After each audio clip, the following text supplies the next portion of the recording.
তেজগাঁও 2025 সাল থেকে চলে যাব 1971 সালে। আজকের ভিডিওটা থাকছে অত্যন্ত গুরুত্বপূর্ণ একটা অবাক করা একটা ভিডিও। আজকে এমন একটা ভিডিও দেখাবো যা রেলের নিচে ঘুমায়। শহরের প্রত্যেকটা জিনিস যেমন অবাক করে তেমনি এবং সুন্দর সুন্দর ভবঘটা জিনিস যেন অবাক করে প্রতিনিয়ত।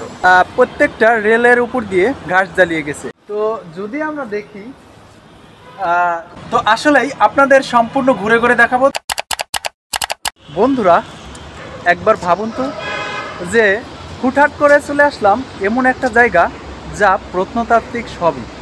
এটা তার বাস্তব প্রমাণ। দেখতেই পাচ্ছেন রেল লাইনের উপর দিয়ে ঘাস জ্বালিয়ে গেছে, অথচ বছরের পর বছর পড়ে রয়েছে কিন্তু চলে না কোনো রেল বা সেতু।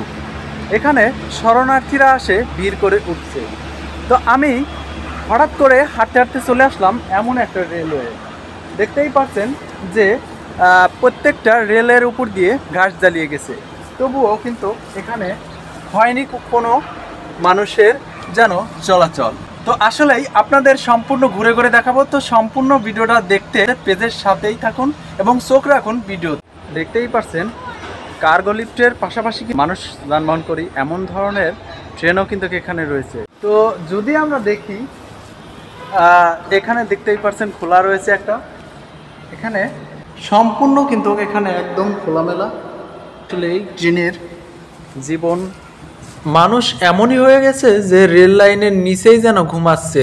স্টেশনটি ছিল তেজগাঁও স্টেশন। এখানেই দুইটা স্টেশন রয়েছে, একটা চলমান রয়েছে আর এক পাশে রয়েছে পরিত্যক্ত প্রত্নতান্ত্রিক একটা রেল স্টেশন। বন্ধুরা শহরের প্রত্যেকটা জিনিস যেমন অবাক করে তেমনি সুন্দর সুন্দর ভবঘটা জিনিস যেন অবাক করে প্রতিনিয়ত। তো সেরকমই মূলত আপনাদের দেখিয়ে চলেছি। হলুদ সোনালিতে আকায় এই ইস্পাত যেন জড়বস্তুতে উন্মোচন হয়ে প্রতিনিয়ত ছুটে চলার জন্য যেন ডেকে ডেকে বলছে আমাদেরকে পুনরায় মানুষের কল্যাণের কাজে আমাদের লাগাও।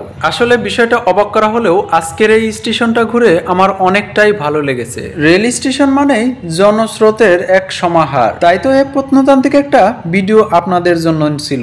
এরকম আরো সুন্দর সুন্দর ভিডিও পেতে আমাদের পেজের সাথেই থাকুন। আর আজকের এই ভিডিওটা কেমন লেগেছে অবশ্যই কমেন্টে ভিডিওটা একটা শেয়ার দিয়ে বন্ধু বান্ধবকে দেখার সুযোগ করে দেন এবং পেজটা ফলো করুন।